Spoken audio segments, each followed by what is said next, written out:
রবীন্দ্রনগর থানায় নারী ও শিশু পাচার সহ বাল্যবিবাহ রুখতে ছাত্রীদের নিয়ে পুলিশের প্রশিক্ষণ শিবির।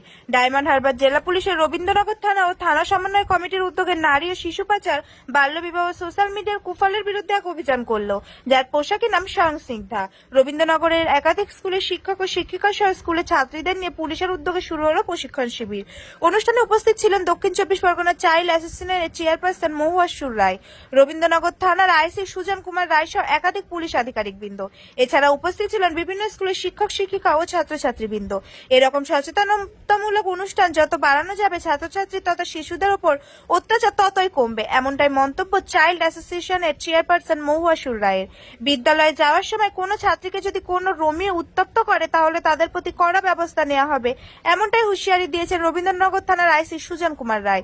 Bureau report, HR news 24।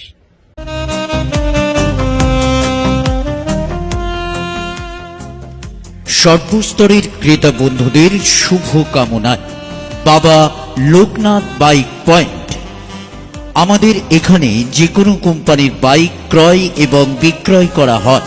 অবশ্যই মনে রাখবেন, ফাইন্যান্সের সুব্যবস্থা আছে।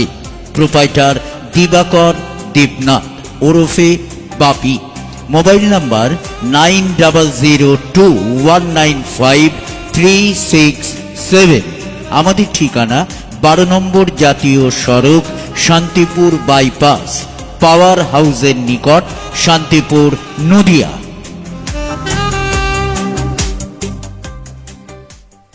রবীন্দ্রনগর থানার পক্ষ থেকে স্বয়ংসিদ্ধার প্রোগ্রামের আয়োজন করা হয়েছে, কি বলবেন?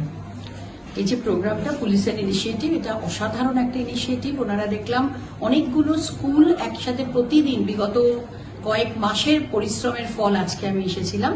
অনেক স্কুল এসেছিল, অনেক টিচাররা, শিক্ষক শিক্ষিকারা এসেছিলেন এবং বাচ্চারা বেশ অ্যাওয়্যার ব্যাপারটায়। তাদের মধ্যে অনেক চেঞ্জ মেকার বা পিয়ার এডুকেটর তৈরি করেছেন, যারা অন্যদের মেসেজটা দিচ্ছেন এবং তারা যথেষ্ট সচেতন।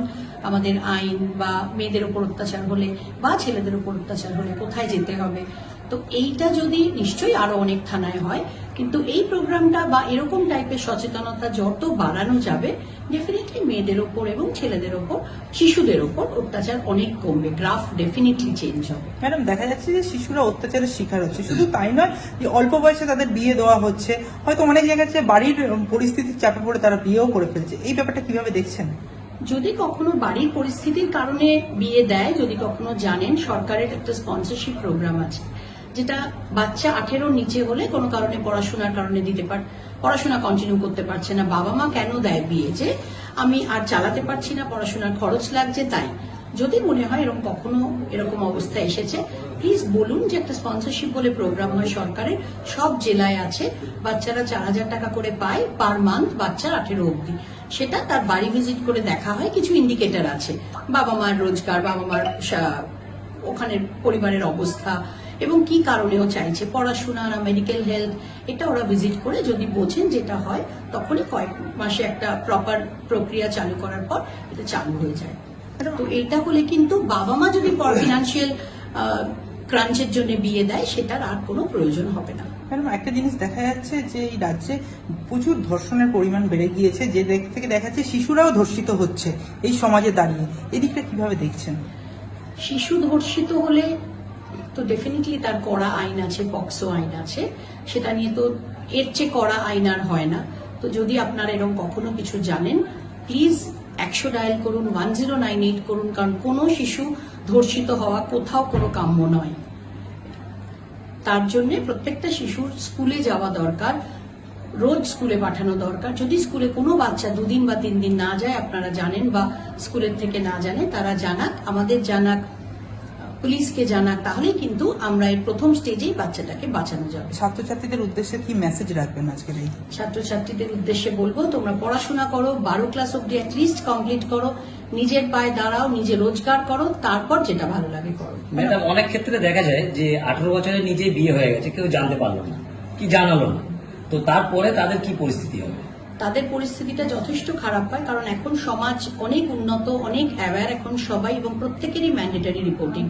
যদি কোনো হাসপাতালে জানে যে প্রেগনেন্ট হয়ে ডেলিভারি করতে গেছেন, তখনই কিন্তু ওনাদেরও ম্যান্ডেটরি রিপোর্টিং হিসেবে তারা লোকাল থানায় জানান। লোকাল থানা 0 FIR করে বাচ্চাটির পিও যেটা বাচ্চাটির যেই বাড়ি বা প্লেস অফ অকারেন্স যেটা সেই অনুযায়ী এফআইআর করা হয়। পুলিশ 100% তৎপর, প্রত্যেকটা অ্যাকিউজ প্রত্যেকটা অপরাধে ওনারা এফআইআর করতে প্রয়োজন মতো। সেক্ষেত্রে তখন বাচ্চাটিকে সিডব্লিউসির সামনে প্রোডাকশন করা হয়।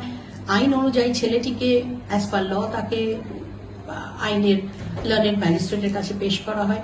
সেটা কোনোভাবেই কোনো কাম্য নয় যে বাচ্চাটা 18-র আগে বিয়ে করুক বা তার বাচ্চা হোক, এবং সত্যি তাতে তাকে অনেক রকম অসুবিধার মধ্যে ফেস করতে হয়, কারণ সে বেআইনি একটা কাজের মধ্যে জড়িয়ে গেছে। না, ওনার পুরো নাম।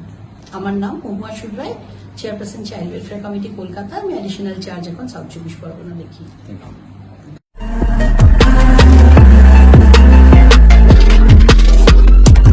নমস্কার, আপনারা দেখছেন HR নিউজ 24, সত্যের লক্ষ্যে মানুষের পাশে।